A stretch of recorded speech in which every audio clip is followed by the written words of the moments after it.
listened to by thousands, climbing the podcast charts in multiple countries, across the globe, on every continent. And now, nominated for a 50 over 50 podcast award. This is Like a Muse, the podcast about Madonna Remixes culture. Featuring producers, remixers, and artists, with the Queen as their muse. My name is Kerry Poynter, your producer and host. In this episode, Madonna Remixes History, 10 Pivotal Moments. With my guests, Giulio Mazzoleni, author of the Madonna Songbook, and Aaron Beckhouse, digital creator of Today in Madonna History. We converse about our list and why these remix moments were so pivotal in Madonna's career so far. Includes audio segments of each remix. The end of the episode, I premiere my own mashup remix, Madonna vs. Ben Bohmer, I'll Remember Martin. Find the pivotal list published on our socials and sites. In the show notes, find links for the Madonna Songbook and Today in Madonna History. This episode is sponsored by the Rhythm Music Visualizer app by MK Games Art and Visuals.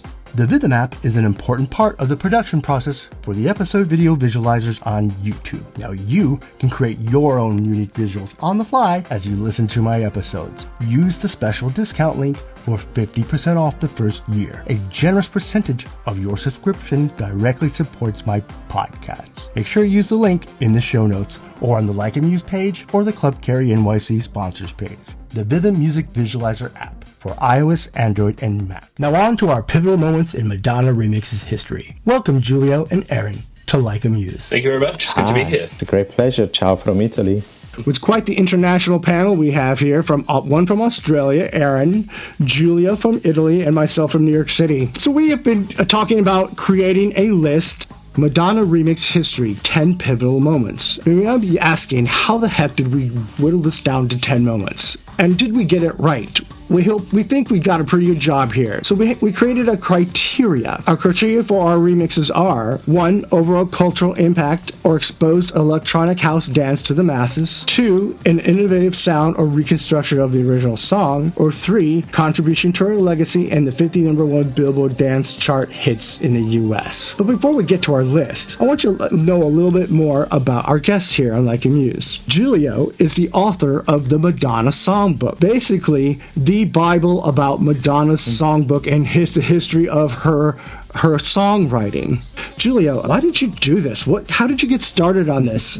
Because it's quite the project. Can you tell me a little bit about that? The fans are writing to me, and it's really touching when people say thank you so much for shedding light on Madonna's music, because nobody talks about it we don't talk about her music enough. There's too much distraction on the scandals and on the visual aspects or the celebrity stuff in the private life.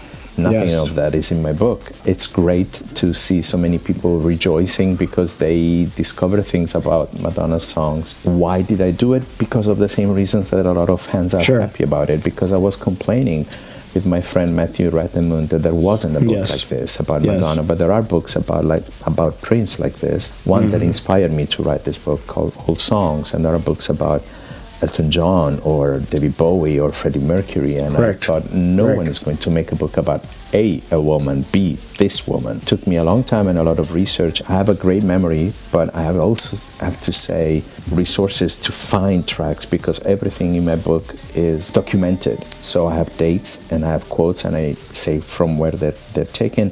And Aaron, I must say, I used a lot of researching on your website, because Today Madonna's history is very well documented and brings me back to exactly the points that I needed, because I remember she gave an interview to Rolling Stone magazine, so I had two options: either open the closets behind my back where there are all my magazines, or look it up on his website and find that. Yeah, just quickly say, so the website is not me. I just do the socials. So I've got no relation to the website. altogether at all. I think that's some guy in Canada. I don't know who he is. I don't know anything about yeah. So, I just have the same name, but on the socials, yeah. The Today Madonna History handle has just gone begging for years. I always wanted it to be on socials. It was never really showing up. And then I think during COVID, I was kind of like, I could be doing this. Do you know what I mean? Like sitting around doing it. A couple of years later, I kind of took action to do it. Two different things, to be clear. Okay, gotcha. Interesting. Madonna History, tell us about why are you doing this? You must be spending a lot of time, because I see your posts, and sometimes multiple times a day. It really started because, again, I was in the position where, actually probably the opposite, right? I don't have a great memory. So for me, it's always like, things would happen in Madonna's career, and then we think, oh, that was the same as when that happened, or, they're treating it the same way that when this happened. And it just occurred to me that I kind of what you were talking about, Giulio. There's no one's talking about the immense impact that she's had, like culturally, socially, musically, sure. and for me it was really about trying to bring that lens to Madonna History. So I think the website, which is amazing, and other accounts that do it on social, for me, I'm kind of really fact-based, and for me I wanted to do a little bit more of some interpretation or some analysis of that. That was I guess what I was trying to create, really just so that I could educate the children about Mother. It was really about, how do we make sure that this icon is being represented in a way that is worthy of her and her legacy. Yes. Now, Aaron, we're releasing this episode and our project on a particular date, April 11th. Can you explain anything about why that date is important? Well, so April 11th is the release date for the Bedtime Stories remix EP, which included remixes by Giulio Vasquez. Get unconscious. Let's get unconscious, honey. Let's get unconscious. It was a really important time for Madonna as she was kind of artistically and creatively moving towards more of an R&B sound. It was really important for her to kind of keep a hold of those club roots. And I think working with Giulio Vasquez to create the remixes of Bedtime Stories and the whole Bedtime Stories era remixes was a really smart, shrewd way for her to keep connected to what she knew that she was passionate about, but be able to explore creatively and artistically as well. Great. Thank you for that. So let's get started. Now, the list, we've taken a lot of time talking back and forth over the last couple months, messaging, lots of emails. We think we've got a pretty strong list. What do you think, though? The list is kind of in order of dates. Our first pivotal moment is John Jellybean Benitez. Giulio. We all know that Madonna's music started from a dance place. Her career started from a dance place because she did have some investigations in other genres, including alternative rock and indie. Before she signed with Warner, got it started, it's because a DJ saved her life. Mark Kamen's got her connected to Warner Bros. And she signed to Sire Records because of her pitching of her music through the club scene. Right. And shortly after starting to record her first album, she met the resident DJ at the Funhouse, which was a great club in New York City, and that was John Jellybean Benitez, a New York Puerto Rican DJ who was very hot on the scene as a remixer, but hadn't started producing himself records. And that's how both Madonna's career and his major career started, when they collaborated on Holiday. Before doing Holiday together, which he produced as his first production, he had remixed Physical Attraction. And also, from what I learned from my research, at the same time she had commissioned him to remix Burning Up and Lucky Star, refine the production of her first record, because she was unhappy with Reggie Lucas, the main producer of the album, and his R&B direction, which she initially asked for and agreed with the label, but she realized she needed to cross over to the dance world. And that's how they started. Jellybean did 2 remixes at the same time for Burning Up. One was the one that we hear in the first edition of the album. Right. And the second one is the one that was used later for the video, when the label decided to shoot a video and knew that MTV at the time was only playing rock music, so they went a bit rockier, and that became the official version of the song. And later on, just a few months later, he remixed Borderline with new production, including Stephen Bray playing drums and keyboards. And from there, he started remixing a lot of songs. Then the Lucky Star remix he had done a year earlier became a hit single.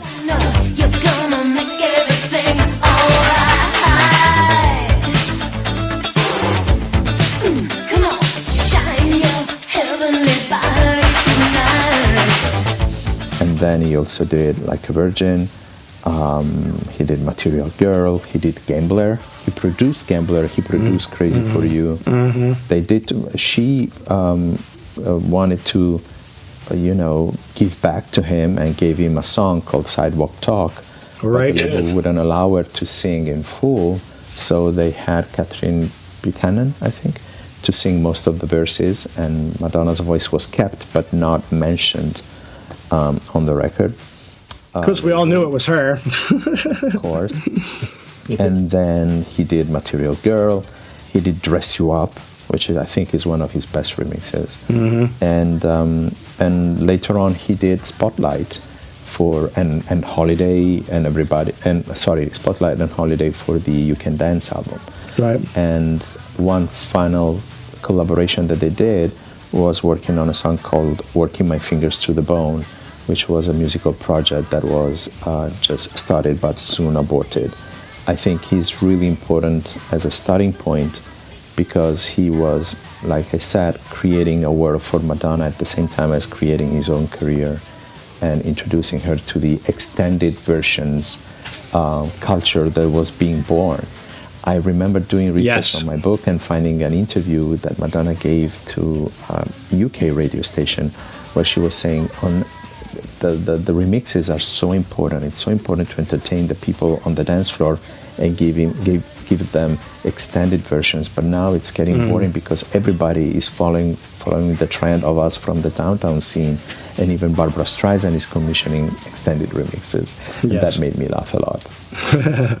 Because nowadays we don't get extended mixes anymore. Thank you for that. And this is really the start of her marriage, if you will, with club culture and dance music culture. She came from that and has enjoyed that presence for her whole career. Moving on, we're still in the 80s. Our next pivotal moment and person is Shep Pettibone. And we all probably heard this name, but what do we know about him? Aaron, can you give us a little information? So Shep Pettibone is he was essentially a music producer, also out of New York, who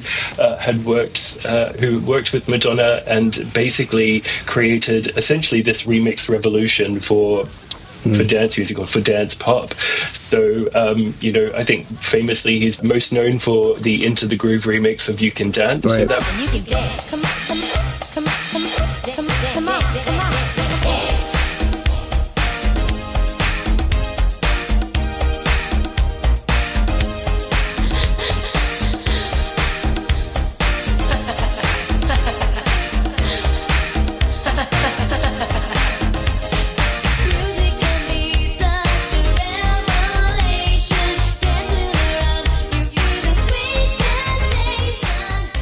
was really about how do we take, this amazing kind of song and make it so that it has a little bit more spread across both the mainstream pop charts as well as on the dance floor. And Shep had this kind of way to bring things to life with kind of some additional percussion or this kind of really intricate percussion and extending the grooves out. But I think what's unique about what Shep did versus, the Camons or the Jellybeans is that it was really less about, kind of creating an extended version or a 7-inch shorter version. It was really about kind of creating a new personality, a new vibe for the song altogether. And Shep was really good at doing that and bringing that stuff to life. We obviously see it on You Can Dance, but also the work that he did with other artists, Janet's remix, Kathy Dennis out of the UK, amazing kind of stuff. And so for me, Shep was the guy who was able to kind of really do that.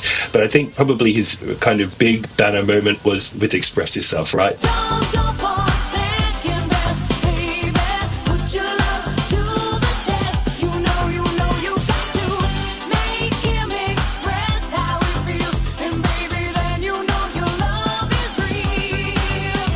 Oh, yes. Of course. But yeah, what's really nice about this is I think this is kind of my onboarding story as my Madonna fandom. She'd always kind of been around, but it was really about the kind of You Can Dance, True Blue You Can Dance era, when one of the things that, was always there for me is like there are all these different versions of Express Yourself. And I was maybe 8 or 9 at the time, so it was pretty confusing to me. But I was like, what is this woman doing? But it's like, I see what you're doing. You've got a different version for here and a different version for there. And I think Express Yourself was this breakthrough moment where they took Shep's mix. I think they'd actually recorded the video for Express Yourself already, and then they had to kind of redub it to Shep's mix. That obviously created, that Express Yourself moment created the launch pad for Vogue, which was, obviously insane. A cultural moment, so produced by Madonna and Shep. Vogue. Pose. Pose.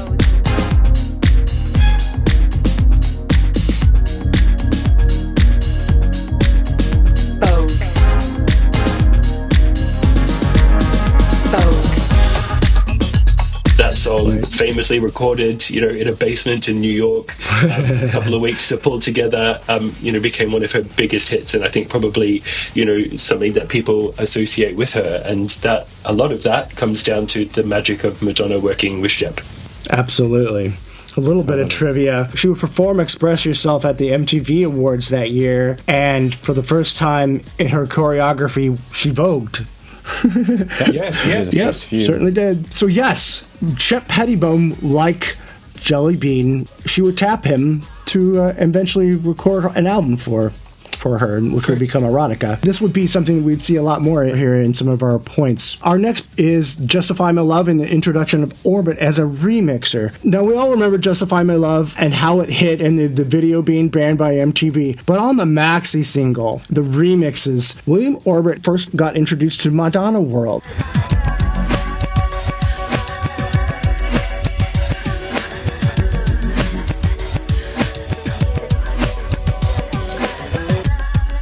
He would eventually do also other remixes for her. I'll Remember was very well known. Now, this was before she tapped him to become a producer for what would become Ray of Light. So once again, a remixer was being hired and commissioned and then tapping them for the sound. Often hear the fandom say those Justify My Love remixes and the Orbit remix, some of her best. I'm with you on this path about Madonna testing somebody for a remix, which is something that doesn't involve too much of a commitment from her, and there's space for more risk. And then we all know she enjoys her remixes. In a Billboard interview about Erotica, she said she loved all the remixes and loved the Jeep mix. She said I could have sex to it.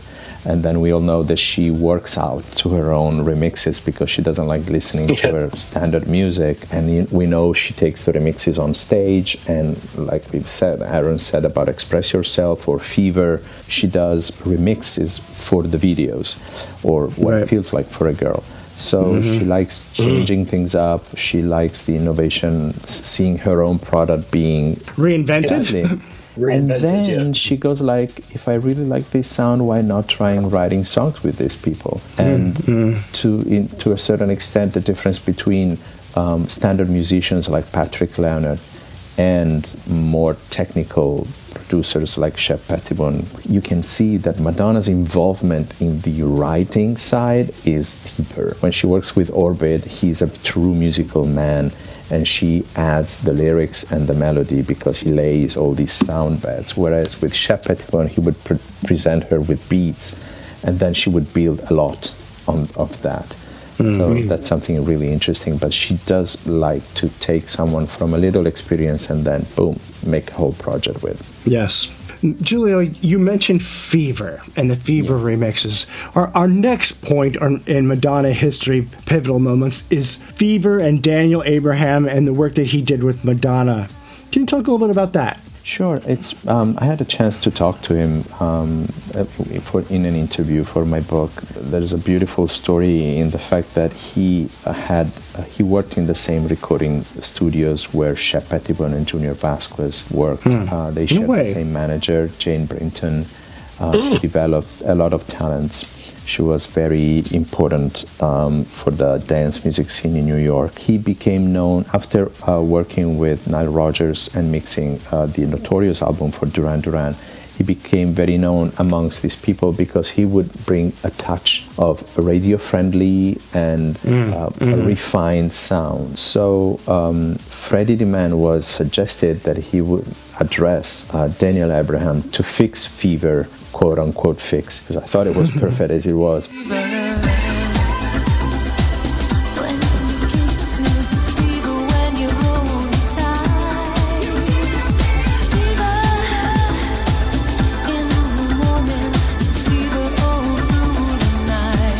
But the whole erotic album, as we know, Madonna and Shep decided to record very raw, using a lot of the original home tracks from the demos, and that was an issue with the radio stations.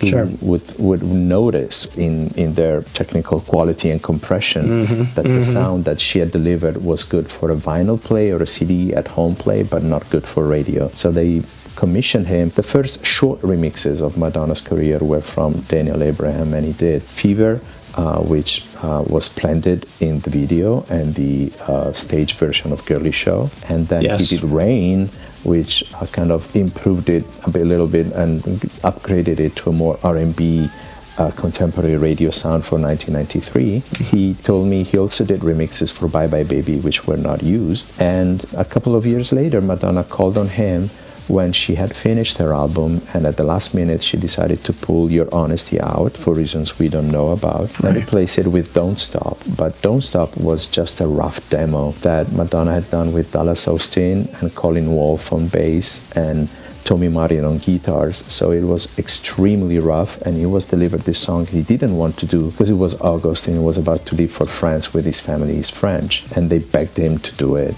And he did it, and he only had a few days to deliver the song. You guys are a font of information. So we just talked about Fever and Daniel Abraham. Our next pivotal moment is Junior Vasquez. And there's a lot going on here. We all remember the Secret remix. Aaron. Oh my God, what an exciting time to be a Madonna fan. Right. I think for me, this was a super exciting time to be a Madonna fan. I think I was also probably personally just getting to a point where dance music and club music was something that was relevant to my life. And so for me, I think there was this really nice approach by Madonna to really kind of be able to express herself in terms of flexing her muscles in terms of R&B music and creatively and artistically pushing into some different areas, but still connected to the club land that she came from. And so for me, creating Secret, all of the Bedtime Stories era remixes by Junior Vasquez, I think were such a smart way to keep her connected to those club roots and to create an experience where we get traditional Madonna, contemporary Madonna, and new Madonna all at the same time. And so for me, that was super exciting.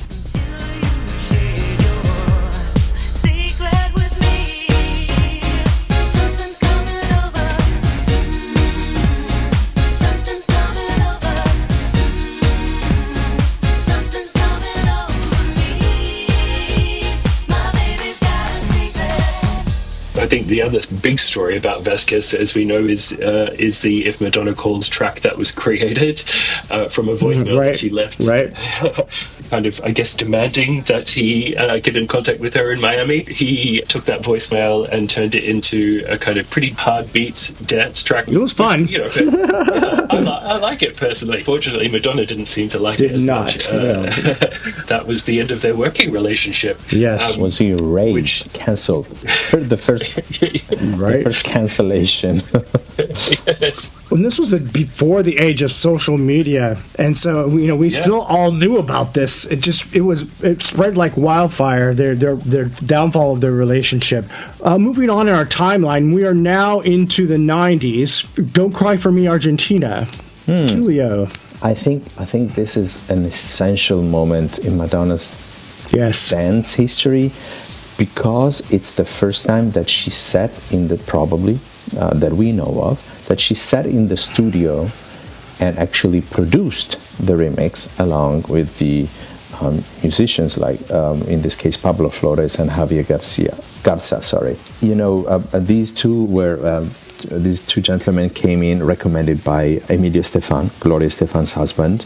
Emilio was the leading guy in the production of Latin-flavored music in the mid-90s. He also helped with producing the percussions in Buenos Aires for the Evita soundtrack before finalizing the product. She went to the studio and she re-recorded the vocals, and they came up with something extremely different from what was a very traditional Broadway classic that she knew radios would have a hard time with. So she aimed at two things: returning to the dance floor and going to radio, which is something she incredibly achieved in terms of quality. I think it's superior, the way that she reinvented the singing. She brought in Donna and Nikki, they turned it into kind of like a soulful, powerful dance club anthem. I never expected it to. Don't cry for me, Argentina. The truth is I never left you. All through my wild days, my mad existence, I kept my promise. Don't keep your distance. And I really wish Madonna performed this. She has never done this version on tour, and it would be a killer. I mean, everybody would. Totally would. It would blow everybody away. And she had this intuition, and she has an accordion into a dance. It's just fantastic. And that was at the peak of the Latin mania that was around in the 90s with the explosion of Ricky Martin's career internationally, and Enrique Iglesias and Mark Anthony, and obviously Gloria Estefan and all of those artists, and Jennifer Lopez later on. And she delivered an amazing thing. Of course, the film Evita was out at the same time, and it needed some major publication or press, and that got her on the radio and got people talking. I will never forget the first time I heard it. Everybody was talking about it. It was huge. Yeah. Quite the moment. As we were saying, also in terms of legacy and impacts on the charts. That version brought Don't Cry For Me Argentina to the top of the charts, especially here in Europe. It became huge, but it was like 2 months after the movie came out. It was really the merit of the remix. Even here in the United States, it was huge on radio here. And dance music doesn't always get played here in the United States, but at the time, it was huge. Yeah. Next in our pivotal moments, the Nothing Really Matters remixes by Club 69 and Rauhofer. When I think about this, there were so many fantastic remixes. It was like this mini album. You could just put it on. The Mac, and think about the maxi single, at least here in the States, had all the remixes on, most of them. You could put them on, and an hour later, you'd start it over again. And I often see the fan base often cites this as one of her best set of remixes. They look fondly on it. You absolutely have to have. Nothing really matters. Love is all we need. Everything I give you all comes back to. Nothing really matters. Love is all we need. Everything I give you all comes back to me. So Rauhofer, if people don't know, is Club 69. He did a lot of remixes. He did Skin, Yeah, I think. in collaboration with Calderon, right? Correct. Yeah. And then So I he did think, yeah, Impressive it's- Instant and all of those beautiful American Life remixes. Yeah. And Get So, Together and 4 Minutes and Miles Away.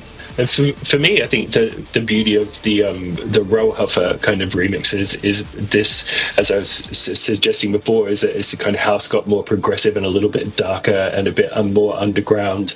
Then that was really what Peter Rauhofer kind of was doing the best at. And I think that when he worked with Madonna, they were able to bridge the gap between that really underground club culture that Madonna came and, kind of with pop music. And I think that was, why people connected so much, or fans connected so much homage to Rauhofer's, because it's almost like it's a harken back to kind of to Shep, or to even to Calderoni. It's like there is no Rauhofer without Calderoni, if you ask me. Do you know what I mean? Like that progression through there. True. I think the other thing to say about Rauhofer is obviously the American Life mix show that Madonna released for Record Store Day, in honor of his passing. I think Madonna recognizes the impact that he had on her work in the early 2000s so much. I think, it was such a nice moment for her to honor him with that. Absolutely.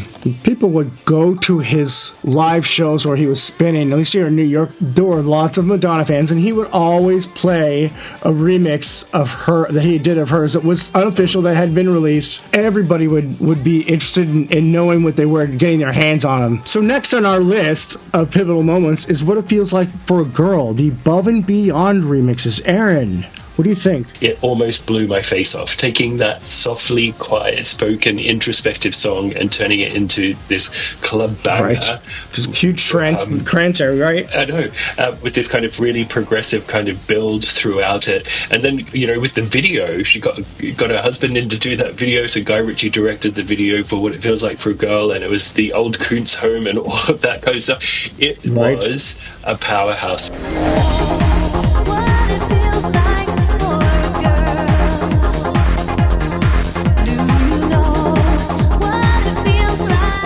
This video music combination and kind of getting above and beyond to still own this kind of trance area for me in terms of my record collection, at least.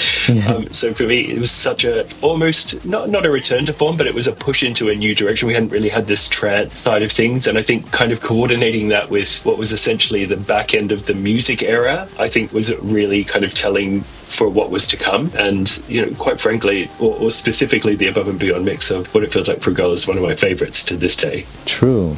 And I would also add that around that time is when Orlando Puerta became Madonna's dance A&R, and he curated all of her remixes all the way until I Don't Search, I Find, which is when he unfortunately died, I think of COVID or something like that, suddenly in 2020. And Madonna recognized his huge contribution in making her a superstar of the dance chart world. Yeah. She scored her 50 number ones thanks to all of his work, both as an A&R and promoter. He's a legendary figure in this part of Madonna's career. We've been talking about What It Feels Like for a Girl and Above and Beyond, and how major it was for Madonna to choose to market that song or that remix through the music video, and how that was something that she's been doing on a number of occasions throughout her career. Next, the Hollywood remix and Stuart Price and the Confessions era there. Eventually, as we know, he would end up being hired to do an album. Here he's doing these remixes and sort of got his feet wet in the Madonna world. And this is a trend that we've seen over the years of her career. She sort of employs or commissions people to do remixes, hiring them to do recording. We all know that she's currently recording or finishing recording another album, playfully called The Confessions 2. I'm not one of the people that thinks that that's going to be actually what it's going to be called. Stuart Price, the relationship continues. And that Hollywood remix, she would end up performing it. It was obvious that it became a favorite of hers. In fact, she said so in the media.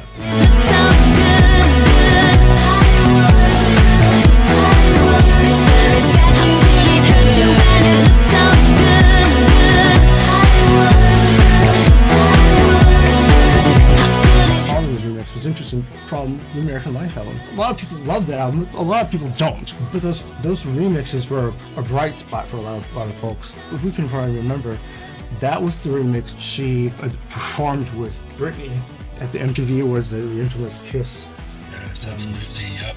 Personally, I didn't think that was a big of a deal, but it was interesting to me that she used that remix more than that she kissed Britney. I just think it's really interesting. Obviously, with Stuart Price, he had worked previously on the Drowned World Tour.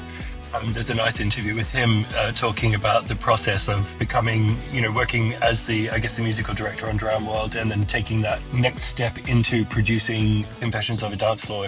Our next point, we're going to talk about Avicii. I mentioned that she has this relationship with DJs and remixers. And this is another one. The Girl Gone Wild version of Avicii, which obviously kind of went off into the stratosphere and ended up becoming number one on Billboard's dance play chart. Like a girl gone wild, a good girl gone wild. I'm like, hey, hey, hey, hey, hey, hey. girl gone wild, a good girl gone wild.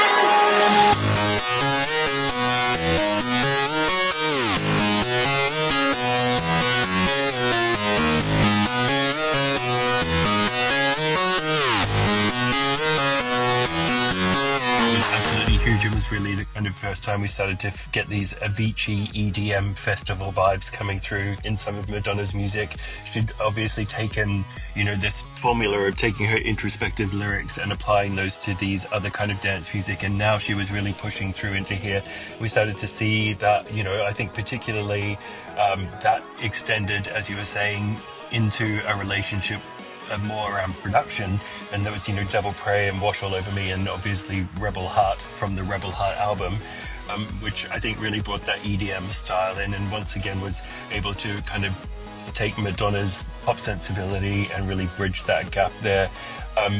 From a remix perspective, I think it's a real shame actually that almost, you know, the reverse happened here. We had these amazing Avicii tracks which were then changed into different versions for Rebel Heart, but I think a lot of fans, you know, are still really connected to those original Avicii demos. I would have loved to have seen what they could have done together if those leaks never happened, impacting the rollout of Rebel Heart. A real sad and missed opportunity there with the unfortunate and untimely death of Avicii, Tim. The album that didn't happen. Yes. But I know that she had a lot of respect for him, saying that he was kind and a beautiful soul with creative spirit, which, you know, very much speaks to her kind of sentimentality. Still, to this day, the Rebel Heart version that with Avicii was superior than the one that got put on the album. Yeah, absolutely agreed. We're going to talk about a little more about Offer and Nissim, next point on our list. So, Yeah, Giulio. I personally picked this name up because although he's one of the DJs that has worked a lot with her and never transitioned into songwriting or producing for her, he has delivered a lot of versions that she ended up using in her live shows, particularly because he is famous for bringing in cinematic intros.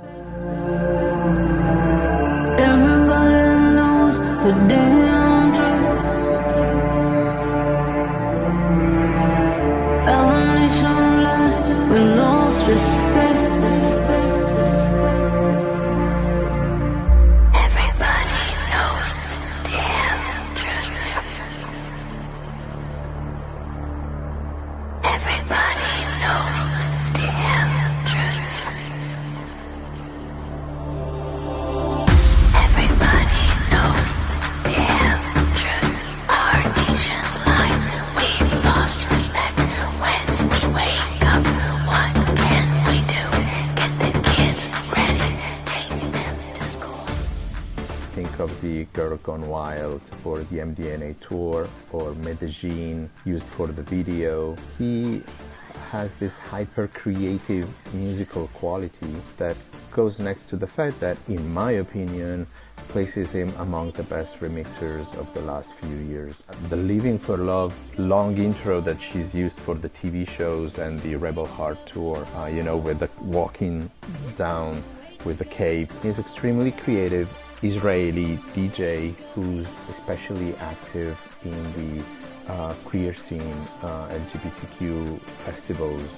I think Offer Nissim probably is a fan. The way he treats Madonna songs is very much in the visual aspect that she also works with when she's making songs.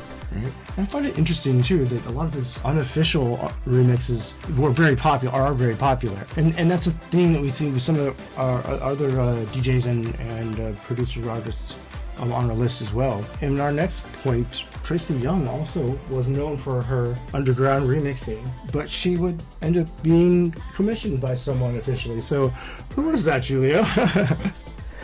Well, as we've said, she got her first gig as the resident DJ at the Liquid Club in Miami, which also inspired a Madonna song called Liquid, an outtake from music. And obviously it was Madonna probably hinting at Ingrid that she should hire Tracy. And Tracy also became quite popular in the scene of high-end events. I think she also played at Madonna's wedding party in Scotland, but I'm not sure that those were the rumors at the time. And while she was also doing that, she started becoming politically an activist.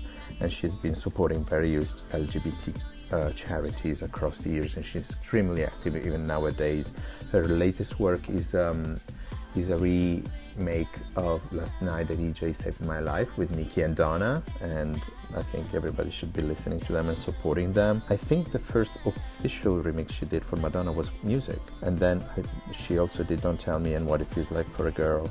There was always some sweetness in her remixes as compared to others.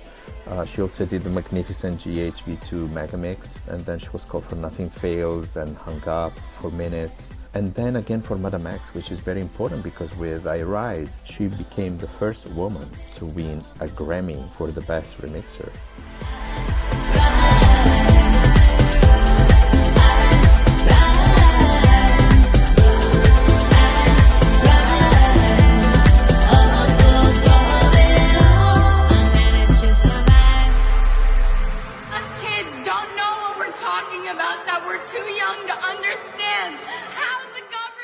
And she broke a glass ceiling thanks to Madonna and thanks to her work, to be honest, because she's very determined and very strong. And I think it's really important to be supportive of women. To be fair, we only know probably a handful of popular female remixers as opposed to men. So I want to thank Madonna, of course, for all the opportunities and recognition over many, many years. I'm overwhelmed with gratitude to you. I want to thank my LGBTQ family, friends, club goers, music lovers who have supported my career from the beginning. Kudos to that. She's done great remixes. So Giulio, Tracy's one of the individuals that also appears in the songbook, right? The Madonna songbook? Yes, because of the same reasons of what I just said. When I decided to offer a spotlight to 2 or 3 remixers in Madonna's career, I definitely wanted to have a space for her, and I dedicated a page to her. She totally deserves it. We've come to our final point on our list, unofficial and underground remixing. Point her on our list because when you look at Madonna's career in the dance music world and having 50 number ones, it's no mistake.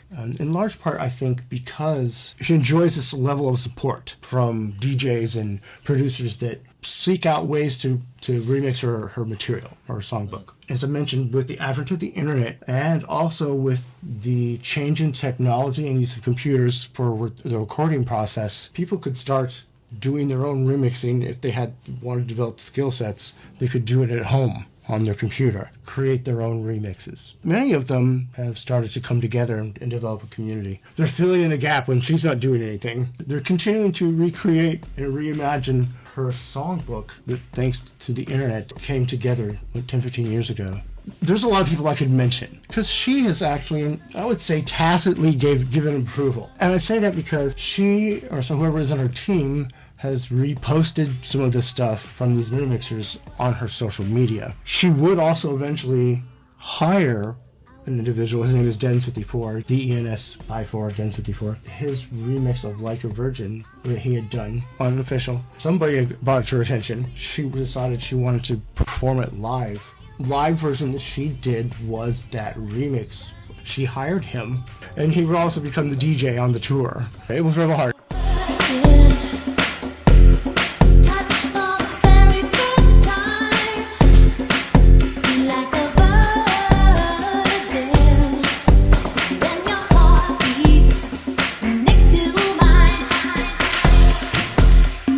So yes, she hired Dan54, done a ton of Madonna remixes, and look him up, he's really good. And you asked me who do I like. One of the groups that really brought people together traditionally over the years, and the name is Madonna Remixes United. And their leader, Luke Savant, has, like many of them, found a popularity. Other people like, say, Dubtronic, who gets millions of hits on his YouTube for his Madonna remixes. These people enjoy a following. There's something to be said about the unofficial producers of remixes doing their thing. There are people, a number of remixers that I respect, as opposed to saying in particular songs. I really respect Dens, also a remixer named goes by Nephew, also Luke Savant, Oda Yum. Skin Bruno is incredibly talented. There's so many people. I'm going to leave people out and then someone's going to get upset. They these people put themselves out there on the internet for free. They put their stuff out there for free for people to listen to, and it ends inevitably opening them up to criticism. I give them respect for that. It takes a lot of work to come up with the remix, especially when you don't have the official stems and multi-tracks. They have to come up with a lot of invention and creativity and go around the fact that they have filtered vocals and stuff like that. I do like SoundCloud and find stuff that I find just mesmerizing, the incredible fantasy and inspiration that that Madonna brings to these musicians, and they decide to create these remixes. So it's fantastic to end this conversation on this note. All right, that is our list of 10 pivotal Madonna remixes in history. The legacy and the history will continue. Finally, I'd like to premiere my own mashup remix of Madonna's song I'll Remember with samples of Ben Bohmer's song Martin, a tribute to Madonna and her best friend Martin Burgoyne, who passed in 1986 due to AIDS. The song is called I'll Remember Martin. You might be familiar with Burgoyne's face. He was the first shown during the Live to Tell montage in the Celebration tour. Madonna first dedicated the song to Burgoyne during an AIDS benefit concert at Madison Square Garden in 1987, the year after he died. She was a vocal advocate for HIV/AIDS causes and faced some pointed critical questions regarding her insistence to support Martin and even pay for his healthcare bills. My remix incorporates some of her public comments. Download your own copy as a separate episode on the Like a Muse podcast. When I was a child, my mother died, left a haunting memory, a terrible fear of abandonment. As life went on, I lost many people that I loved dearly. Downtown New York in the 80s, Danceteria, my best friend and roommate Martin Burgoyne.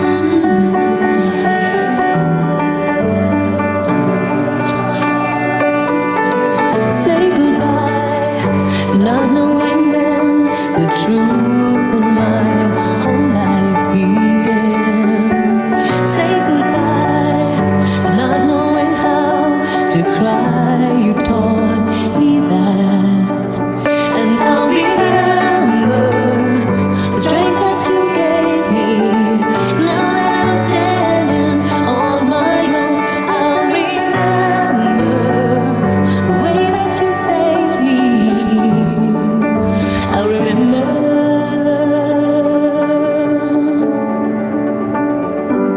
Yeah, but he was my best friend. What could I do?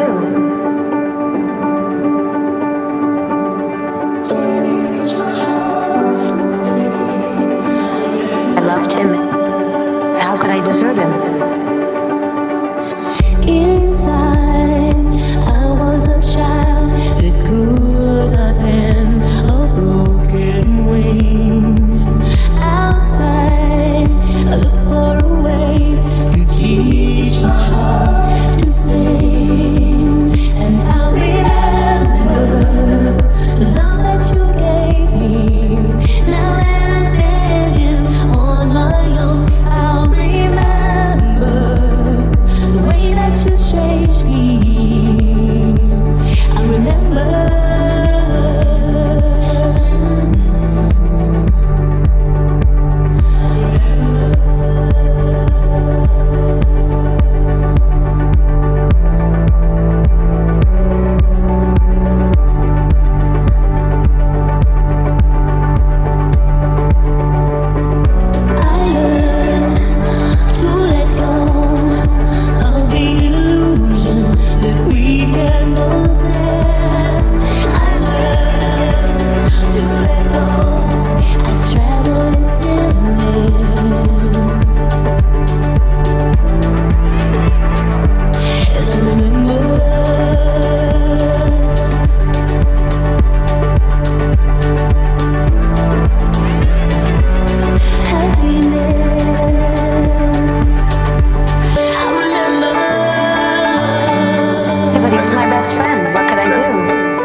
Or something.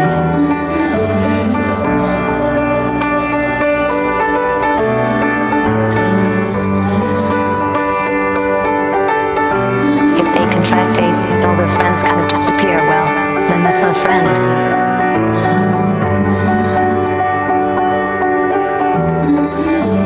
How could I desert him? And I'll remember the love that you gave me. Lord, that I'm standing all my own. I'll remember the way that you changed me. I remember.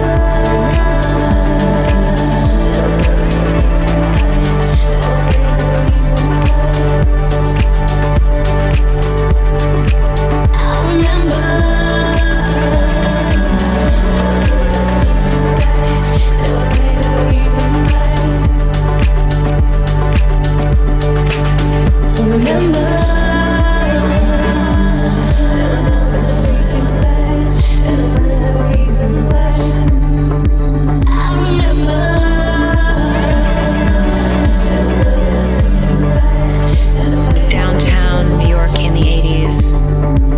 Danceteria. Dancing. My best friend and roommate Martin Burgoyne. I loved him.